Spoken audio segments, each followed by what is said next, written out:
Yeah, I mean, let's just get into it, guys. I want to get right out the gates. I want to get everybody's one word description of this movie. If you could pick one word to describe this movie, what would it be? I'll go last. I'll go first. This is the list. On this list, the greatest films ever made. You know something? You're right. Go ahead, make my day. Alrighty then. A rolling sound. What you just said I drink it up! is one of the most insanely idiotic things I have ever heard. I experienced more with the film. Here we go. Very quiet, please. I have a very particular set of skills, and I will have my vengeance. Action.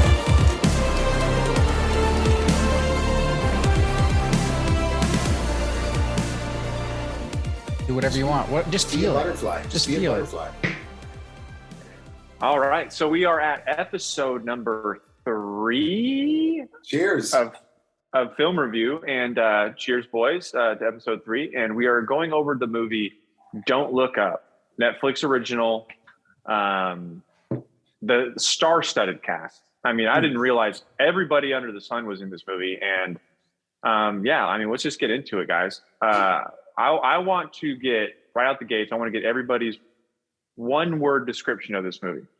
If you could pick one word to describe this movie, what would it be? I'll go last. I'll go first. We'll go first with Dylan. I'll go first. By the way, everyone's here. Dean's here. John's here. I'm here. One word to describe Don't Look Up for me: necessary. I think this film was necessary.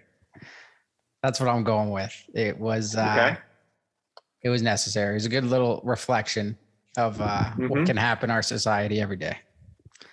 I'm going with necessary. Yeah, I like that. All right, John. Important. Okay. Important and necessary. I'm kind of piggybacking off Dylan. That's good. It is important. It's both. I'm jumping on your back. Woo! But it's true though. To me, it's an important film. Dean, you're up. I'm going to say the one that really first hits me. I'm not going to think about it too long. I'm just waiting for the word to enter my brain. And I'm going to go with refreshing. Wow. Okay. And I say refreshing because everything is such a remake right now. Everything's a remake. Everything's a callback. Everything's, nothing's original.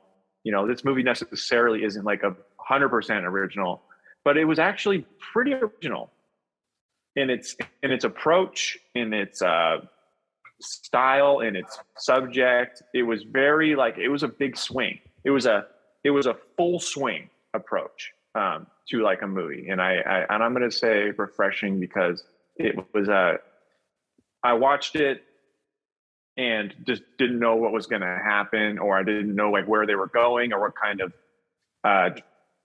direction it was going to take, and I liked that. I wasn't super predictable. It wasn't like I said, it just wasn't regurgitated. Mm-hmm. I think for a big budget movie, it is original because they usually stick to certain themes, right?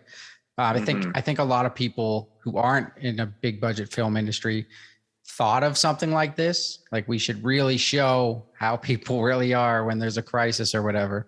And I think that the fact that they got Leo and this big cast to actually kind of fulfill that thing and show us in a super entertaining way was that was the difference made. That was original. It was awesome to see. And I didn't know where it was going either, man. It was just such a variety of emotions the whole time. It was awesome. Go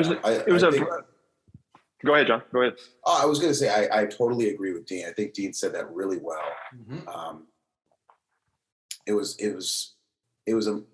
something I've never seen a movie like it. They did a great job of blending seriousness with humor, with some downright just scary crap, and not scary as far as the the comet coming down. Mm-mm. Scary is with how we have our heads so far up this, and how tech is really running things, how brainwashed we can be as humans, and how just head in the sand we can be. You know, that's really what was scary to me. It wasn't really the comet coming down. It was like, oh my gosh, we're all trying to please each other so much. We care about things that we shouldn't be caring about. We're so fake. Yeah. And really, I got to look at myself in the mirror watching this. I do. There was some reflection of like, I don't want to be this. Yeah, no, that's really good. I kind of feel like this movie had like feelings of like a South Park episode mixed with a Dean's in my head right now, dude. Go ahead. You're in my head. It was like a South Park episode mixed with a Coen Brothers dark comedy-ness to it. You know, it was a Fargo-y South Park episode. I don't even know. It was very even like Idiocracy vibes. You know, remember that movie? Have you guys all seen Idiocracy? Yeah. That was right on. You know, kind of had that kind of feeling with that movie too, which I love that movie. I think that movie's very underrated comedy. I think a lot of people should watch that because it's so funny that we in that movie Idiocracy, like they go into the future or whatever, and there's the wrestling superstars, the president, and it's like everything on the TV is like getting kicked in the nuts. It's all very like Black Mirror vibes kind of thing too. It was fun. Like Netflix nailed it with this. And like, I don't know how they got all these people on board with that script. It doesn't make any sense to me unless like, my only theory is like, I know how some of these deals work with movies where like, if you want to do the picture that you want to do, there's a couple pictures you got to sign off on that, like you got to do with them. You know what I mean? As far as, but then again, like Leo, I can understand his role as far as like, I think for him, this movie was really important to him. And I have another point. There's another point on that I want to touch on. But yeah, I don't want to jump too far ahead into that. But Dylan, you want to go over like the overall plot of the movie in case people like haven't seen it yet? If you haven't seen it yet, you probably shouldn't watch it because there's going to be spoilers in here. Or listen. But I wanted to piggyback on what you said first about like the South Park episode was exactly kind of what I thought of in a way, in the sense that like they make fun of everything in this movie in a 360 view. It's not just one side. It's not just, it's not just liberal. It's not just, it's the whole thing. Even Leo, they even like touch on how Leo, the hero, slips into this, like, he's cheating and he's getting sucked into the fame thing and the technology as well. So it's like everybody, it's a reflection of everybody in the whole film, not just one side or like, you guys are dumb for not believing us kind of thing. It was absolutely insane. Dillan. They took shots at everybody. Yeah. They called out everybody. I respected that big time. Big time. And that's what South Park does so well. They just they don't pick a side. Yeah, they pick everyone's up for grabs. Everyone's getting it. Everyone's getting it. And I thought this movie did a good job with everyone getting it. Everyone got it. And there was things too with my political beliefs, my view on this, on really the overall message and kind of where I know where Leo was coming from and stuff, where I had to do, like I said, I had to do some self-reflection. I still am. There's things moving in my soul. My stomach's turning. This is a movie that kind of punched me a little bit. I respect how Leo went through this TV screen and grabbed me by the throat and said, listen up. And that's what he did. That's what he did. He came out of the TV screen, grabbed me by the throat, threw cold water in my face and said, listen up, wake up. This whole administration has completely lost their fucking mind. And really, when I say wake up, it's not about just the environmental stuff, which that's important too, but it's a lot of the things I mentioned earlier, which just so many different things, the world we live in. So yeah, it's like it was a social experiment, basically, this movie. Leo played a character I've never seen him play before, which was awesome. He played like a nerdy professor from Michigan State. Basically, this girl that he was trying to get her PhD, she found a comet in the sky that was headed directly towards Earth once they ran the numbers. And basically, it was kind of a joke to everyone, and it was kind of the world separated into two sides, whether they were going to believe that there's an actual comet coming or it was just a conspiracy theory. That's kind of how the world divided when they told them. And that's basically the plot of the movie, how we react to big news, whether we believe it or not, all the theories that get put out on the internet that we have to like siphon through kind of to believe our own thing. So that was the plot. I don't want to give, are we going to give everything away? I don't care. Yeah. We got to give everything away to really dive into this one. I think they did a really good job of showing like how the media chooses what they want to talk about. They don't necessarily talk about what's important. They talk about what gets ratings, right? Like even that one little small scene where some of the news channels were talking about the comet, like while it's coming down, like in the final moments of like of humanity in the final moments, one news channel was still trying to talk about some like a sex related thing, or what it was like, what was it? The Patriot News, like so there was like still like some news channels were not gonna talk about it. They were just gonna talk about some clickbaity type of stuff because they know it's like they're grabbing for the ratings in the final minutes of and what I said, existence. I looked at my wife had a good point. I looked at my wife and said, in that scene, because that's Fox News. They're the lighting, the colors, everything is like they're portraying the bald headed guy. Yeah, right. That's Patriot like News Channel. Right, like Sean Hannity type guy, right? I'm like, oh, why they gotta come at Fox like that? You know, and that's just my opinion. And my wife goes, babe, what are you talking about? Leo lost his lid, and so did the main character, the lady, on the Morning Joe show. Mm-hmm. You know, the talk show. The morning rip. Yeah, like they're coming at everybody. I was like, oh, you're right. You're right, actually. You know, like The View, you know, the morning gossip show, you know, that's probably definitely more left leaning. So I was like, well, no, the comment, you're well, right. the comment hit my ex-wife's house. Yeah, like things like that, and how fake they are, you know, and how they're talking about things that don't matter and stuff. So yeah, they came at everybody, man. I have to say, they took shots. I guess now, what do we want to jump into? We want to jump into our favorite moments, our favorite scenes. There's so much to go through. I'll give you a ranking. I'll rank it right now. We're going to rank right out the gate. Let's hear it. Look at Dean. He's like, whoa, he's going to rank it. Wait a minute. Whoa. We can rank them. We can rank it now. We can. All right. Let's wait it out. Wait it out.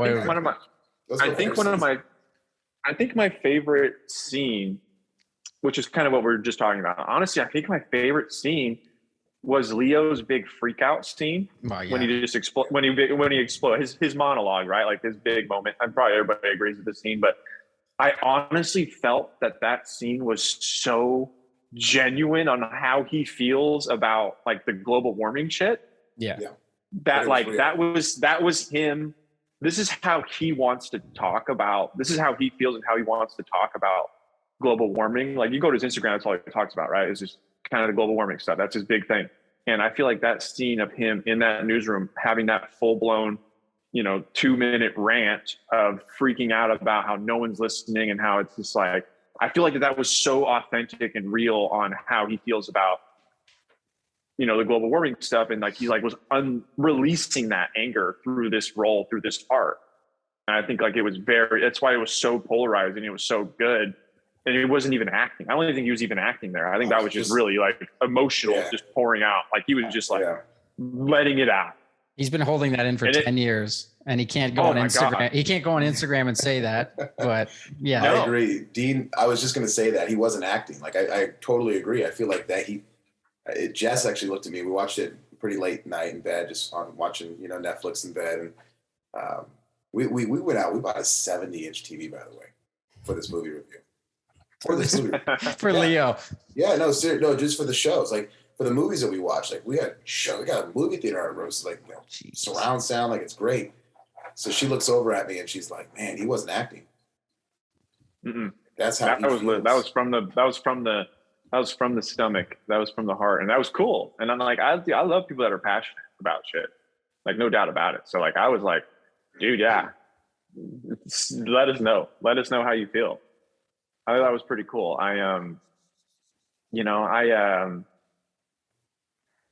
And that's the part I felt that was necessary, was him taking this and putting his spin on it, because this is a real thing. He's basically, the comet is global warming to him, and he's just like telling everybody to wake up. I think it was written for him, or he saw that part and he's like, I'm doing this, no doubt. Like it had to be written. It had to be written for him. I thought it was. Like I don't think there's any way they could have put someone else in that and made it interesting, even with everyone else. I don't think it would have worked. Because I mean, to land Leo in the first place it's got to be. I mean, it is Adam McKay. He's big time. He did The Big Short, Step Brothers, stuff like that. He's big time. But to land Leo's, that's like, it's Leo. He's Leo. That's a hard thing to do. That's a hard thing to do, to get Leo to be in your movie. I mean, could you imagine being in the industry and be like, how do we get Leo? People are like, what? Yeah, that's why I think Leo gets you. You don't get Leo. Yeah, right. Or Scorsese. He's Scorsese's sidekick. Yeah. Yeah. I liked Tyler Perry's role. I think he did great. I did too, big time. It's good to see him like in a kind of more serious, kind of more real role, not this like over exaggerated character role. You know, like one of his like Eddie Murphy style movies. You know what I mean? It's not like it wasn't like one of these like exaggerated funny movies for him. It was like more serious, and like seeing him kind of more vulnerable and being more like humanized in a way. I thought that was kind of interesting to see him in a movie like that. And I mean, everybody just did so good. What's the girl's name from Hunger Games? She was fantastic. Jennifer Lawrence. Jennifer. Yeah, Jennifer killed it. You know, like I'm convinced that's just how she wears that haircut. You know, I feel like that's just who she is. You know, just like the makeup. I love the part when they first find out and she's like, I need to go get high. Yeah. How they both deal with it in their own ways. And I like her little Lost Boys kind of vibe that she had too, you know, where she was just kind of like a very self-sufficient girl. You know, she was kind of like she was like can take care of herself kind of person. You know what I mean? Like she was very independent. You know, I watched this movie, gave me a stomach ache at the end because I just thought about my family, you know, especially and my favorite scene was when they're at the dinner table. Yeah, that was fantastic scene. And the Dune kids prayer. Mm-hmm. My favorite scene was that scene. My favorite part of that scene was the prayer. You know, how, you know, the mom admitted they're not really religious. They probably don't have a relationship with God. Maybe it seemed, I don't know. But they prayed, you know, and they prayed to God. You know, they knew they were about to die. They all bowed their head and they had faith, you know, and, you know, I don't know everyone's heart in that scene, if that, you know, let's say this is a true story, but, you know, that's a really awesome scene there. No, it's insane. They're just ignoring the fact that they're about to die. Yeah. They're just like enjoying the last moment. They knew it was coming, and they knew, you know, it was, that was it. And I loved how even they kind of let us know that Leo's death was going to be a boring death. The computer guy, or the what was it? Bean. What was it? Beam. Bash. What was it? Bash. The Bash CEO, or Steve Jobs is, I guess. I don't know who that guy's supposed to be. He when he kind of like told Leo, like, yeah, you're gonna die a pretty boring, very boring death. And he meant by that they were just going to be dying in this nonchalant conversation at the dinner table. So not boring, though. I don't know if I agree with that. I mean, he did it the right way. I think he meant very normal. Yeah. Yeah, I think he meant, you know, because he was like, because then they show us that his predictions were like spot on, because he knew how, what's her name was going to be eaten by that monster at the end, which was like totally insane. We'll talk about that scene at the end, because that was nuts. Well, that was so out of left field. I'll put a bow on my scene in that one. I'm excited to hear Dillan's. And I totally agree with Dean. Gosh, that's like my second favorite scene, when he just, you know, goes off there.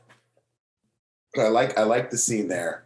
Well, that's pretty much my answer. I love that scene. I love how they did it with the water coming in, and that kind of slowed everything down. You know, and they did something really cool with the editing. You could see their face, and It's kind of 300 style editing. I You know, don't like know, it's just- that slow motion, freeze frame slow mo kind of stuff. Yeah, like you felt like you were really there. You were at the table, and but there was a certain peace they had. You know, being back together as family. You know, Leo, his wife, you know, forgiving him, and Leo coming in, and you know, they were all there at the table together with the kids. And they all had each other, and so they were okay with dying. And you know, Yeah, they had like God. They were praying, and there's a certain comfort with that, of course. So I just love that scene. But I watched that scene, Dean, and then the next day, last night, because I watched this 2 days ago, and we should do a thing on this. You guys need to watch it. It's on Netflix. Well, it's the Alpinist. Alpinist, is it? Oh my gosh, I'm halfway through that. That is a mind-blowing documentary so far. Fantastic. What's it about? I'm halfway through. Quick. I'm not It's gonna like- say any. Yeah. It's a real quick. It's like a free solo on steroids type of documentary. Oh, word! It is- Free Solo's great. it's- Okay. It's better. It's way better than Free Solo. The Free Okay. Solo guy's in it. The Free Solo guy's in it, talking about this other kid who's like this 23-year-old kid that's just like on 5 other levels than the Free Solo kid. Let me cut you off real quick. Is he the kid who goes to like another country and they like kidnap him for a second? No, that's I don't another. think so. documentary. That's a different That's the one. one Okay. where they climbed it, and even though they used rope, it took them like 5 months, and they said no. Everybody said you can't climb this wall. That's the one I'm thinking. Okay, my bad. Yeah. Yeah, that's what I'm thinking of. No, this one's different. This kid is a non-human. It's insane. And he's just so grounded. It's weird, man. It's good. It's you can't stop. You can't look away. I had to turn it off because we had to leave, but like I need to finish it like right away. It's so good. Don't Google it. Don't look it up. Keep watching it blind. Just turn it on. Just turn it on. That's how I found. Like I heard on one podcast someone just mentioned it. I'm like, oh, I'll check that out because I like Free Solo. And then and I put it on and I was just like, oh man, like this is wild. Well, keep watching, and it's I can't say much more because it's gonna ruin it. I don't want to mess it up for you. So let's go to Dillan's. My favorite scene would probably be the one Dean already said with the freak out, but I think that's most people's favorite scene just because it's Leo in his prime, in his element, doing him. But I want to mention Jonah. Anything with Jonah Hill, he's so good. Is just amazing. Like I think he's been very underrated for his career, like massively underrated. I think he's been pinned to this one-dimensional. He's getting a lot of shine. Yeah, he's finally getting a lot of shine now. Well, I think because you're right. Ever since he kind of piggybacked on Leo movies. Like I think they're seeing like, oh, he can actually act with the best in the business. Like he can actually share a scene with them. But I think before that, he was really put in this super bad box, right? Like I think he was just a funny guy forever. And it's like, he's so good in Moneyball. He's not even funny and he's just amazing. And he's done. And then he made Mid-90s, which is an amazing movie. If you've never seen Mid-90s, he directed it. It was his first movie he directed. It's amazing. And Wolf of Wall Street Wolf of Wall Street, amazing. He's supremely underrated. He should have got an Oscar. He should have got some kind of nomination for Wolf of Wall Street. 1,000%. Yeah, 1,000%. I don't know if he did or not, but he should have. And he took the biggest pay cut in the world to do that movie. He did it for like 50 grand or something. I heard it was like ridiculously low. Yeah. Yeah. It's really low. Oh my God. And he's like a main character. He just wanted to be in it with Leo and yeah. That's crazy. Yeah. So best decision he ever made because it made him relevant and made him in the conversation. That role, I think, alone. So Jonah kind of portrayed in this film like a Donald Trump Jr. type role kind of thing. Trust fund baby. Trust fund baby kid. See, here's what I love about this movie is it comes at everybody. Yeah. So I didn't take it that way. I looked at it more like it was Hunter Biden. Okay, then perfect. Then that's what I like. Well, that's what I like about the Tesla guy too, or the phone guy who created the Bash or whatever. Yeah. I think all these characters were like an amalgamation of their like counterparts, I guess. So like it was like Elon, Steve Jobs, all those guys in one, and then it was like Trump Jr., Hunter Biden, all those guys in one. And I think they hit that out of the park where it wasn't just picking on one of them kind of thing, which we've already said. But yeah, anything with Jonah was probably my favorite just because he's super underrated, and I think people got to notice him. I think he was so mean. He was such a little dick. Do you want to? Do you want to? Dick. All right, fine. You want to come? Do you want to come? And then he just closes the door. But like, it's one of those characters where even though he's being mean, like you actually don't hate him watching the movie. You're like, no, oh, you don't. You're like this guy's actually, even though this guy's a dick, you actually kind of like him. Well, you still feel sorry for him too when his mom doesn't come back, and he's like, she'll come back. She'll come back. It's just she'll sitting there. Dude, so sad. See, there's no connection. When he said, it just shows that everybody's worried about themselves. You know, that's kind of another underlying tone, right? Everybody doesn't. No one cares about anything but themselves. It was like another huge underlying tone of this movie. Is like, it's all everyone's self-centered. Even Leo was at times, right? Yeah, he got caught up in it. 100%. Yeah, I love that. I think you mentioned this, Dylan. I love that they didn't make Leo just this like perfect, non-sinning human. You know, like we're all human. We all fall short. We all struggle. Yeah, that's why it made this movie so good and so relatable, I think, is because it was so transparent. It was so like, no, like this person's not unflawed. You know, everybody has flaws. I also loved that part with what's her name again? Jennifer Lawrence. Hunger Games. Yeah. Jennifer Lawrence, when she's sitting there, just the camera's just focused on her thinking, and you're like waiting for her to say something deep and like meaningful because they're like in this room, it's kind of quiet. And she just goes, "I've gone over it in my head. It's like, 30 times now, and he's the Attorney General of the president, and I just don't understand why he would charge us for free snacks."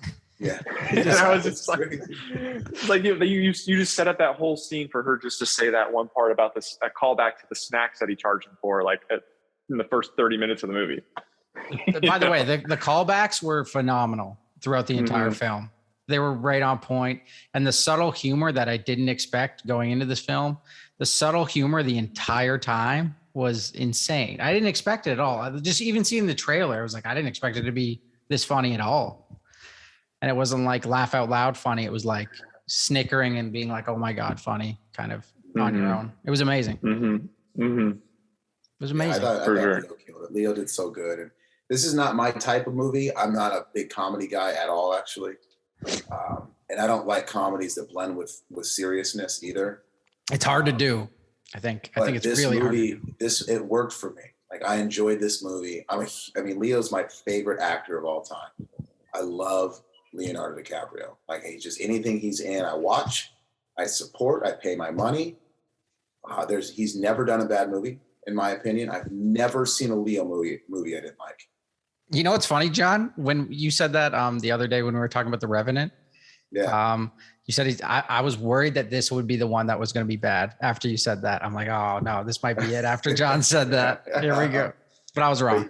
He's amazing. Wrong, of course. Even though in The Reverend, I thought that Tom Hardy should have won an Oscar. Yeah, I think he was nominated for Best Supporting Actor in that. Actually, I just don't think he won. I actually don't think he was nominated. I don't know. Well, that's a crime. I remember being like pretty pissed about that, but maybe you're right. No, I don't. I thought he was. I just assumed, I guess, but because he should have been, because he was fantastic too. That one scene again at the table though, John, and when Leo's just doing his his Leo-ness, and he just says, he's looking around, everybody's like, we really, we had it all, didn't we? We really had it all. We really had it all, didn't we? That's the line. That's the line. And you just the way he delivers it was just flawlessness, and like it was so fucking real. Pardon my language. Like it was so real, and it was so genuine. You're just like, man, like he's right, and you just admiring him. I tend to like. It's hard for me to like look at a movie without like judging the acting and like judging the story, but like. So like everything kind of jumps out to me. But to me, I was just like, man, like this is like the best acting anybody could do. Like no one can deliver that line like that. Because it's so good. It's so real. Yeah, the way he just puts his hands where he puts his hands, and the way that he looks around, it's just like how do you even like teach somebody that? I don't think you can. It's like an inherited gift that he has. It's just like, dude. Well, I think that's why he's the GOAT, and I don't think anybody. If you don't think he's the GOAT, then at least it's a debate. But who's your guys' favorite actor? Speaking of this, real quick. Denzel, and Leo are like 1A and 1B for me. Denzel. They're interchangeable. Denzel's my second. They're interchangeable to me. Yeah. Mm-hmm. And that's I'm a big. I mean, it's hard to say anything but Leo at this point. I don't know. I think that's it. He's just kind of in a league of his own. Well, and it makes you think about your life. Like what we have is everything. Like Leo said, it's our family. I'm a big De Niro fan. Classic De Niro fan. The Irish big De Niro fan. Yeah, he does have his. That's also, I think, maybe one of De Niro's maybe like what kind of doesn't put him in that Leo category is that De Niro kind of relies on like Dylan was just kind of making fun of him. Like he kind of has his things that he always does. His head's always tilted and he's always got a face where like Leo doesn't have like a thing that he always does. He just turns into that person. He's a chameleon. Yeah. Mm-hmm. Well, we talked about Jonah Hill getting out of Superbad, but Leo was the teenage heartthrob back in the day. Titanic, and he's had to grind and hustle to get himself out of that box. He also made some pretty big moves into the serious stuff. Even in those times, like Basketball Diaries was like nothing funny about that movie, and he was pretty young in that one. With him and what's his name, Matt Damon. Yeah. That movie's disturbing and scary and good. Have you seen that, John? Have you seen Basketball Diaries? I have actually. It's one of my wife's favorite movies. Yeah, I don't like watching that movie. I've seen every movie. Yeah, that movie's a tough movie to watch, Yeah. But we have everything. It's okay to be content. I'm not saying you don't have to wake up and grind hard every day, but there has to be some feeling of content in your life that makes you sit back and really appreciate what you have. When you're always chasing, I was back in the day, I was always chasing. I never had time to just be happy with what we had. And then like Leo said, he looks around the table at his family and he's like, yeah, we had everything, but we were so busy in our lives, so busy chasing things, we didn't even see it. I just think it's a great. Yeah, that was great message. That was the heaviest line, probably the heaviest line of the whole movie. Oh yeah. And waited till literally the very end to throw it out. Yeah, Kaomi and I looked at each other and I'm like, we got to stop complaining about nothing. We really do have everything. Well, and it's like fragile, even the earth. We don't. Well, a lot of those. Yeah. Yeah. No. Yeah. I think those throwaway clips, those like flash clips of the earth stuff, like those are all global warming clips. All those clips that they used of the bears in the grocery store, the seals flopping around on the dry land, the polar bear running across the broken up ice, like all the clips that they used in relation to the meteor coming into orbit were all global warming clips, which was interesting. Like it was obvious, I think too, but like, yeah. And, and I'm not one of these people that doesn't believe in global warming. I think that there's definitely, I think the way I look at it is like the earth is a alcoholic smoker as far as like, it's like, it's definitely, we're definitely putting our foot down on it and definitely really just messing it up. But also like, I don't have an answer for, what we need to do to change things. But I think we also focus on the wrong things and the wrong messages. I just don't know what approach needs to be taken. But, I hate being a pessimist, but there's just no hope for changing the way that we treat the earth because of other countries and things that we just never will get along with, and they're never going to stop producing things and putting stuff into the air. Like that's not just going to stop happening. Yeah, well, it says in the Bible here, it does say that the earth will be destroyed completely by fire. So the earth will one day be destroyed. It will be completely destroyed by God. And it says by fire. So it is going to burn till it is dead. Colorado had fires yesterday. Yeah. So, I mean, I remember my pastor once said that. He's like, say what you want about global warming or whatever side you want or politics or whatever. He's like, this, it's going to get bad. I mean, the earth, it's very clear that things are not getting better. Things are going to get worse. So, I mean, there's a lot to swallow there. There was that one scene they had in there with the Indian tribesman doing his dance, his ceremonial dance with all the flame balls coming down in the forest. The slow-mo scene they had in that. Like that scene. Oh yeah. That was artistically pretty cool. Little scene there too. That was a cool shot. Yeah. Yeah, it was a good shot. Good shot. Looked real. It did. Yeah. There was one part. I think you were going to say the same thing. Are we going to say the same thing? Probably. You go. There was one part when it was like a bird's eye view of the road and they were driving, and there was just clearly just 5 fake deer that just dispersed. And I was like, they could have done a better job there of that. They looked so animated. There was that one, and then when the ship lands on that planet was pretty rough too. It was because rough. even the grass looked fake, the ship looked totally fake. None of it looked really great, but also I'm sure the budget was Fox budget for this movie. You know what I mean? It was I'm sure it was a hefty budget, but the CGI part definitely took the lacking on some scenes, but not all of them. Yeah, some. I agree with that. Can we talk about the very end? I'll be the first to say it.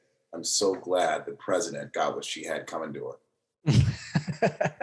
I've never been more happy in my life. It's just, you forget the tech guy says about, hey baby. Hi, how's it going? Good. We're talking about the movie. Awesome. Yeah. If you had to rank it, what would you rank it, babe? C. Oh, I thought you were doing half a love to me. I was about to go like this. Oh, thanks, babe. Oh no, she's saying a C, not a heart. Here we go. Okay. She didn't love it, but it was a C. We get it. Okay. She gave it a solid C. I said C. I kind of want to know why. John.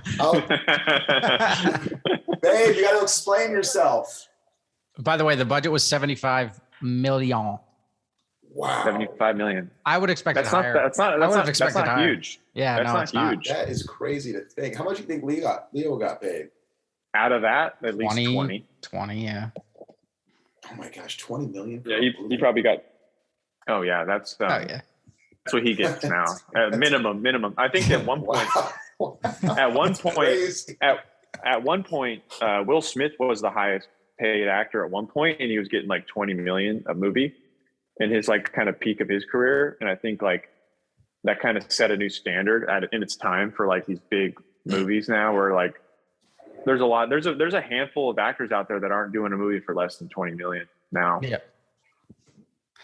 Well, I thought I was good. I'm glad she got what she was coming. That she had coming to her. And by the way, okay, so that ending did show that no one lived, even the people we thought were going to live with all their money, right, and advantages. But did we need that scene in there at the end? What do you guys think? Did we need it, or was it just an extra laugh on your way out of the theater?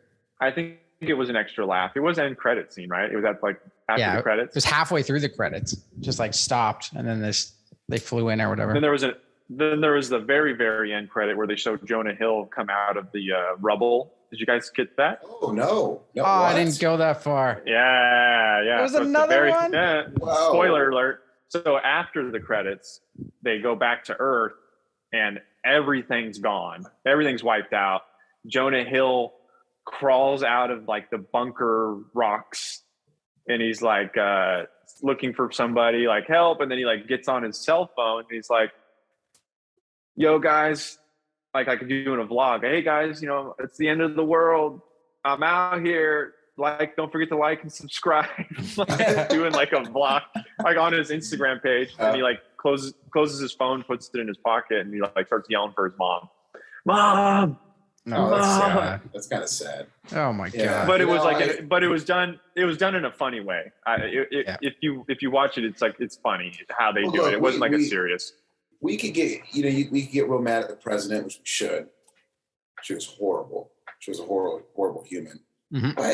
But not really necessarily, because she was that original mission, which they were all celebrating when all of the ships, the rocket ships, were going up in the air. They were celebrating and hugging, and Leah was like crying with joy. And the president, she was happy, and she was with it. And then the tech guy walked in.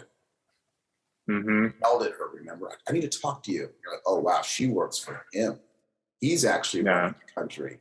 Big tech runs the country. Yeah, he's the one that stopped that. They turned everything around. And then he had this grand idea that she got brainwashed by and went with, of course, for money and power and greed. Which didn't have a choice. Also, it seemed like that there was no, he's just telling her, hey, this is what we're doing. Yeah, so I wanted to see his head get freaking chopped off. Like, I know, of course, he did die. Those things killed him. They show them all kind of coming in, surrounding him. Yeah, but I kind of wanted to see a scene where, and not even just the death. I know I might kind of sound vulgar tonight, but I kind of wanted to see some emotion from him of regret and sadness, and then his death. I wanted to see some more emotion there. But I think that's how those guys are wired. No offense to them. It's like, that's how they're wired. They don't get happy. They don't get sad. They're like, this is the numbers. This is what's going to happen, kind of thing. Like, they're so emotionally removed, I guess is the best way to say it, that's how they're so smart and can put away family and stuff to make all these billions of dollars because That's a good point. so I think they portrayed that actually well, in a sense that like, he's not that kind of guy. Him, for sure. Well, they made him he's clearly autistic in the movie. They made him very, they basically told us he was autistic with the way that they said, no, don't make eye contact with him. Remember when he came in to do like TED Talk, he's like, don't make eye contact with him, how he never looked at anybody when you would talk to him, he'd always look away. They've made it very apparent that this guy was had some form of like, on the spectrum, and that he was emotionally just doesn't really have emotion, doesn't express emotion, doesn't have emotion. But he makes an app that's all about emotion. That's the crazy thing. Yes, that was also weird how they did that too, right? It was let the phone tell you how you're feeling. Exactly. We don't need our body and our mind to tell us how we're feeling. Your phone will just tell you how you're feeling. And we have a phone where you just hold it and it just makes you feel better. Like when the little animal comes on, and he's like starts pretending to laugh because he doesn't know how to actually laugh. Yeah. And then and then in the back he starts like, hey, maybe we should get rid of that bird because it's actually kind of aggressive and offensive, don't you think? Yeah, we should need to take that out of the algorithm. He just said some weird shit. I can't remember. That's Twitter. That's Facebook. Yeah, It was, but John, how telling was it that the president worked for the people with all the money, right? Like, because the president only makes what, $400,000 a year, $500,000 a year? Yeah. So that like it's like under 4, I think. It's like so when the country's always getting mad at the president, like he's not the one with all the control because he doesn't have all the money. He or she in this case. Fauci makes more than the president. Exactly. It's pretty telling though. Like we all get mad at the president all the time, or the prime minister, wherever you live. Yeah. Yeah. There's a lot of corruption, and exactly. I think our current highest paid government employee in the U.S. is Fauci. I believe Dr. Fauci is the highest paid federal employee on paper. Wild. Like salary. That's wild. Right? He makes more than like Joe Biden, Kamala Harris, and all them. I think this movie kind of hit all the points. I think it's a fun watch. I think anybody that's remotely interested should definitely check it out. It's very timely. It's very Black Mirror, alternate reality, loose space reality style movie. You guys want to go into the ratings? I like how you said Black Mirror. You're right on the money, Dean Sidoris. Seeing caffeineandkilos.com. Check the shirt. Look at the shirt John's wearing, everyone, by the way. Wow, that's nice. Beautiful shirt. Beautiful. And, we also got I think it's about time we also drop our first ad read for our newest sponsor of the podcast. Yeah, shout out to Boss Auto in Oshawa. Ontario, just outside of Toronto. Boss Auto. Yes. Go hit up Boss Mo. Auto, baby. Go hit up Mo and Sugar Shane for all your auto details, all your new car smells, you want a new vehicle? Now's the time to get it. Okay. You're going to be waiting until 2024 to get a new vehicle. So you may as well buy a slightly used one from Boss Auto. Okay. Hey, Best deals the thing is, in the country. Boss Auto supports, it supports the show. So they love movies. They love emotion. They have human connection. Mm-hmm. That's what movies are. It's connecting with other humans, connecting with your emotions. And I want to buy from something like that. I want to buy from a company that has human interaction and connection.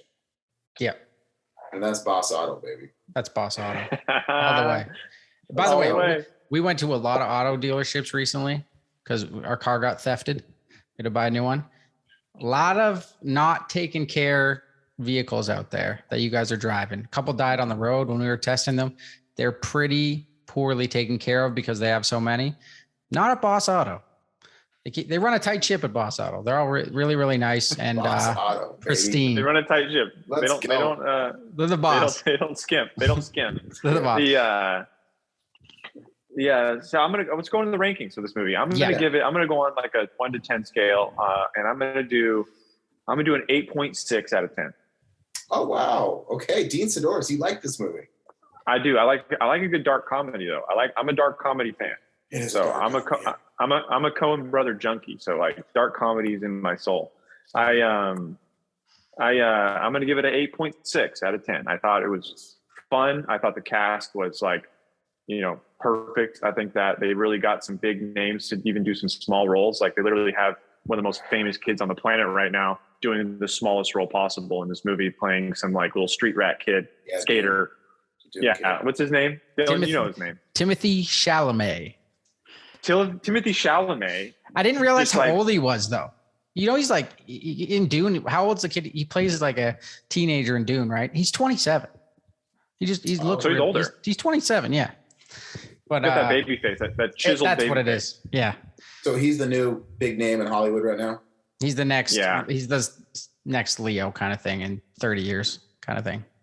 That's what they're projecting. He's killing everything. He's killing everything right now. That shows his range. He goes from Dune to this Don't Look Up role. Like that's range if I've ever seen it. His character was hilarious. He's just like so in love with the female lead. What's her name in the movie? Kate. He's just so in love with Kate. He like asked her to like get engaged in the back seat super innocently of the car. Leo's reaction to that was priceless, by the way. Yeah. Oh yeah. He was all giddy. There's so many little moments of just superb acting in this movie. There's these little moments of just like real life situations where these little moments of acting that are just really well done. And 8.6, good writing, obviously great writing. The writing on this movie was as good as the acting, if you think about it. 8.6, solid 8.5, solid B+ range for me. Dylan? I'm going to go, I was leaning higher, but I'm going 8.2. Again, I'm, comedy. I like very good writing. I like a lot of actors in this film. I think the purpose was good. I think its originalities, it's very important to me as well. I think it was a little longer than I wanted it. But they could have cut out the girl that was singing. The singing concert. Oh yeah. Ariana Grande. The Grande thing. She didn't even need to be in it, but I know why she was, obviously, because we hold her relation. They showed that like her relationship was more important than current events that like are going to change the world, right? It was who she was. Exactly. Celebrities putting politics down our throats, like on a daily basis, no matter what side you're on. It's like, leave me alone. That is a decent part to cut out. Cuddy was in this movie? Cuddy was in the movie? I thought that was Cuddy. I'm like, is that Cuddy? It's like the movie itself was kind of, even though. No, John, you're onto something good. The movie itself was being the movie, the problem that they're talking about.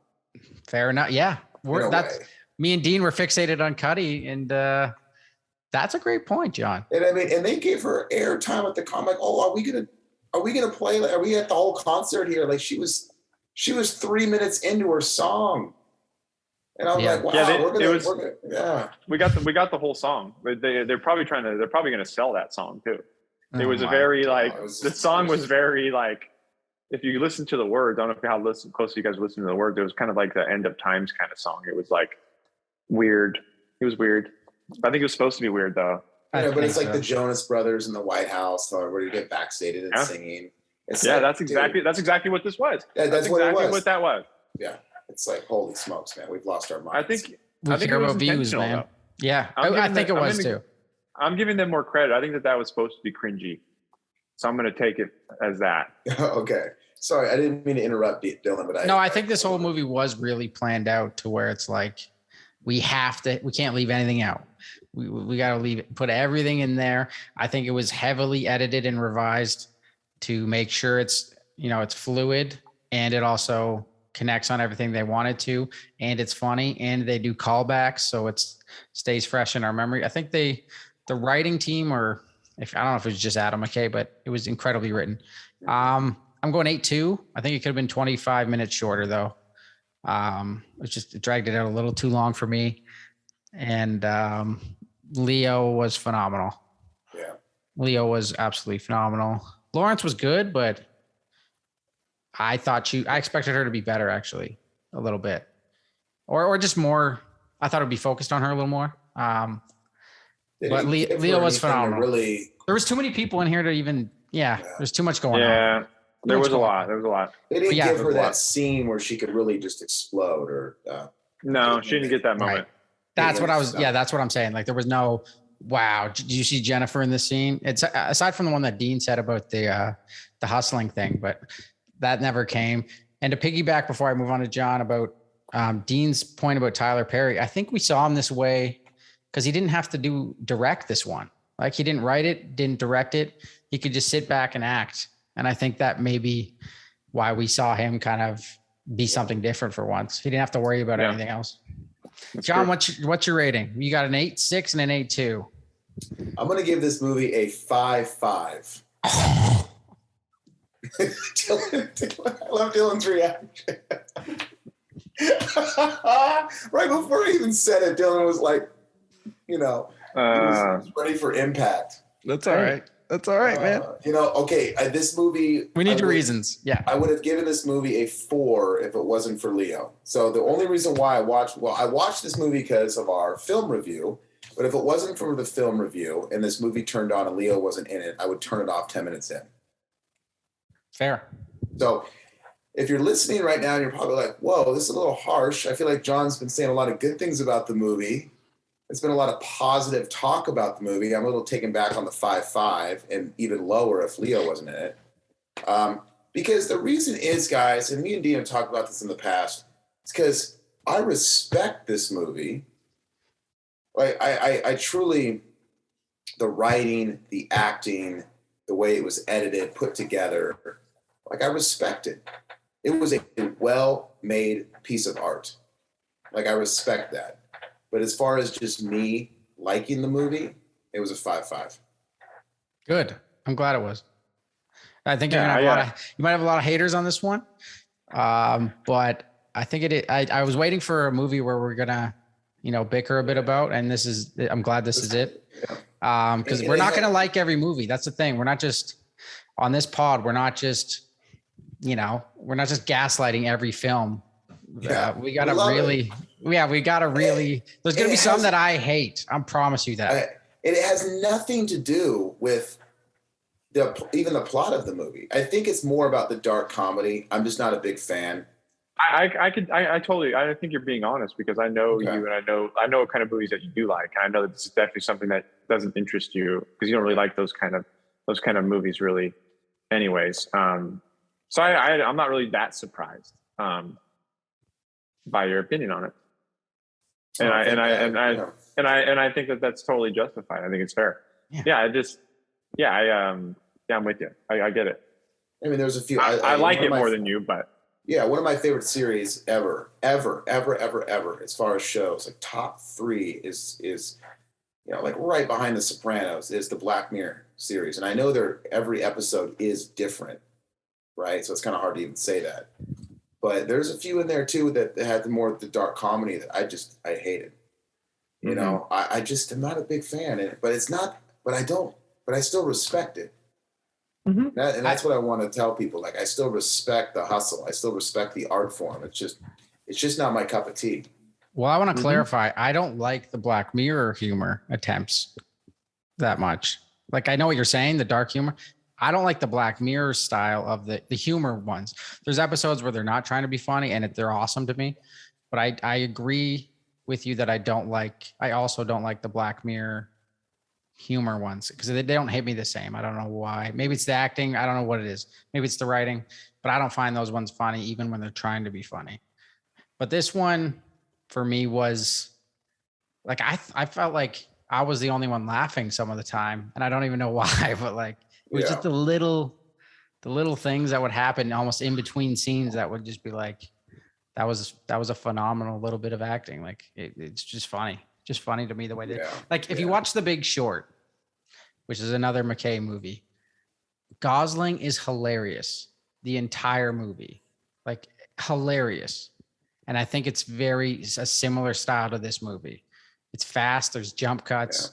It's the housing crisis that ruined everyone's life in 2008. It's about a big thing the Big again. Short is such a good movie. You're so exactly. Right. And it was just that. They're interchangeable. They were both good. Yeah. But what about me going back to I feel like I'm defending my 5'5" a little bit here. That's okay. But I just feel like it was a little unrealistic. It was a little much. It was a little over the top with the president and her son, and just I could see how they were liking that. How they were portraying some situations in the movie, and I don't know. Gosh, it was. Boy, it was very satire. They went for it. They really went out there and they really. But look, here's the thing: the movie did well. And look, 5'5's not that bad. Well, come on, guys, 5'5", or what is that? Pretty bad. That's a D plus, D minus or something. I was just going to ask you if it was an F minus to an A plus, what would that rank? It's like a 5'5" would be a solid D. Well, actually, no, a D is technically 60%. It'd be a C minus. That'd be an F. It might be an F. Yeah, 6 out of 10 is a 60% is a D. Anything below 60% is an F. So you gave it an F. I didn't realize it was that low. That's okay. On that scale. Like, if I was going to give it a F minus to an A plus, I would give it a C plus. I thought a 5'5" was more around that range. I'm starting to think. Yeah. Okay. Can I take it up to a 6 then?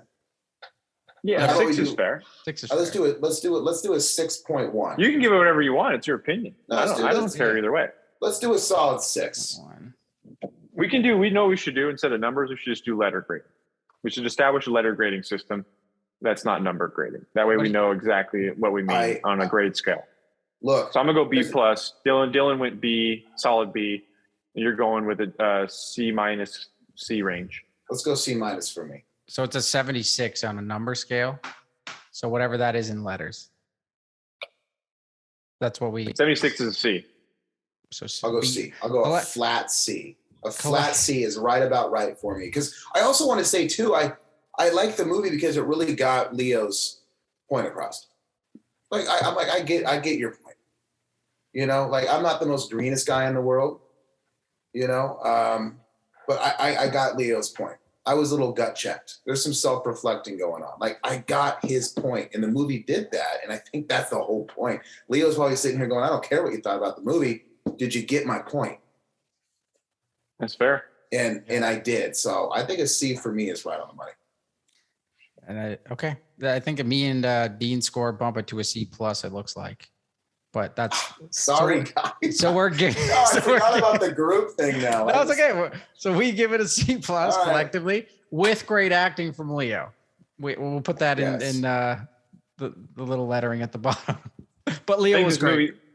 This movie's gonna draw a line with fans. I think it's just a movie that you're either gonna hate it or you're gonna love it. With his fans? Do you mean with his fans? I think with the mass audience. Okay. I think a mass audience is gonna either love it or hate it. They're either gonna like really like they really are really into satire humor, or they're just like, this was kind of stupid and corny and silly. What and I'm not like not my type. What's Rotten Tomatoes saying, Dean? Oh, it's probably like a 90. I'll check that right now while you guys are talking. Keep talking. I would assume it's probably Rotten Tomatoes probably gives it like an 88, and I'm gonna say the fans are giving it over a 90. If I had to guess. I don't know. I'm thinking, or is it lower? Dylan, what do we got? You're gonna be shocked.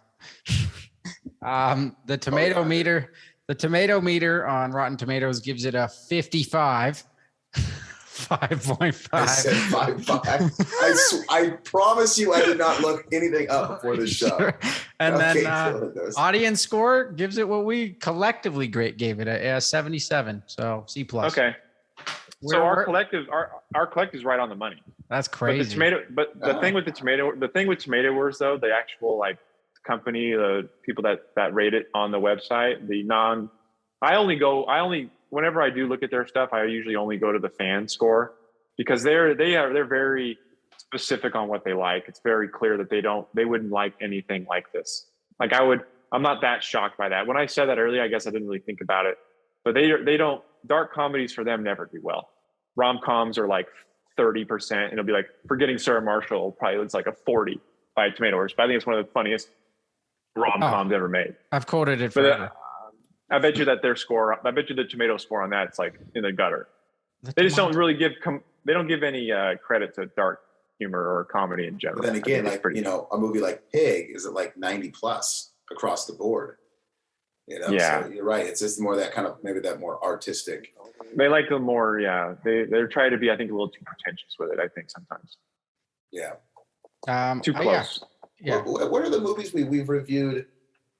Just Pig. Just Pig. And we went through a bunch of Christmas ones, but that's it. Yeah. It's only the third one, boys. Oh, we did just getting started. Christmas movie. Just getting started. Pig. And this is the third one. Yeah, you're right. Yeah. Okay. Episode 3. Part of Rotten Tomatoes, part of their I like to drink a bottle of water with my popcorn. Bottle of water. Say that, Dylan. Say it. Bottle of water. You want a bottle of water? What I'm just briefly read there, that just kind of came back to me, is they didn't like the scattered shots, how it jumped around super quick. And then a lot of the shots I noticed within the first 10, 20 minutes were very odd. It was like shaky, and like you could tell they were doing something different than most like big budget movies do. And I was like they have Leo, like why is it so shaky? Like why are they, I don't know kind of what they were going for when they were shooting it, but well, I think people want that. I think they're really leaning onto this is what people want to see now. That might be more it. Like that office style filming is kind of like what's popular now, especially with like the TikToks and the YouTubes. Like it's just a modern way of shooting things. I think that they really tried to like hone in onto that kind of. That's a great point. It was just odd to see. It was just odd to see in with Leo in a $75 million movie with Leo. Just let Leo do his thing. Yeah. Yeah. I mean, well, they did have Leo. Yeah, no, they did. That's that in some parts. I like to see. I haven't really. What other movies is he like this funny in though? Like unintentionally funny in. Well, he's pretty. Django. Yeah, Django. But I will say it's interesting though that in my top 5 favorite movies of all time, which is one of them is Catch Me If You Can. So it's obviously my favorite Leo movie. Yeah, he's pretty funny in that movie. He is pretty funny. That's a little bit of a. I forgot about Catch Me If You Can. Yeah. But like traditionally, he's not that funny. Like he doesn't take those roles. I mean, obviously he can be. Actually, when in Wolf of Wall Street. Okay, maybe I'm wrong. Maybe I'm wrong on this. The whole movie is comedy. And Once Upon a Time in Hollywood. But John loves that one. John loves that comedy. I do. Wall Street. I like that one. That's great. Yeah, I think I appreciate. I like that one more than this one because it was a true story. And even though, of course, to a certain extent, this one's a true story, obviously not with the asteroid, but with global warming and a lot of just the climate change and all that kind of stuff. Wolf of Wall Street's a legit true story, like straight up, Well, actually, what's funny about that is Wolf of Wall Street. Technically, I think that guy that all the stories were based off of, Gordon, that guy, like a lot of those stories weren't actually from him. It was actually written about Leo's manager at the time, and the parties that they would do and the things that he would do with them. I saw like a Vice documentary on it. Vice followed around Leo's old manager that was like this Playboy party boy, and it was kind of more about the parties and stuff that they would do when Leo was a young actor. That's crazy. Well, I know, yeah, because I think the boat part was real with Jordan Belfort. But yeah, maybe all the other stuff was the wild party stuff and the wild shit that happens. A lot of that was based off of the parties that they would do back in like New York and stuff when they had like they all lived together when Leo was like super young, when they were like crazy. And Vice like follows him around and he shows him all the spots that they went to and all these like old pictures of them hanging out and getting crazy. And it's the guy's like lost everything since then, obviously, and like he's like a burnout, like ex-drug addict, like, and they won't even let him into the buildings because everybody knows who this guy is because he was so big with running around with Leo back in the day. But a lot of that movie was actually based off of this guy. Wow. All the stories. How do you make when you make all that money? Just save it. Just put it away. Don't touch it. Why are you just burning it? Drugs. When Leo's getting 20 mil a movie, you think more's coming down the tube till you get fired. Yeah. But so Leo fired him then. That's what it sounds like. Probably. I think it was like, they probably studio like they were like, hey, like you got to get rid of this guy. He's gonna ruin your career. I bet you a lot of the mannerisms that kind of Leo did in that movie. Maybe he like studied from just watching this guy at parties. Dude, week. I'll find the documentary and I'll send it to you guys. It's very interesting. Yeah, it was good. Pretty sure it was a Vice when Vice was still good. Yeah, I think the documentary is called like The Real Jordan, and it's based off of this guy. Wow. But some of it, like the real like story of that guy is like loose based on the movie, but like the details in the stories are from this guy. Yeah, the overall score, guys, was collectively 7.6. We hope you guys love this movie. Hope you guys hate it or love it. Hope you loved us talking about it. And we will definitely catch you on the next one. Yeah.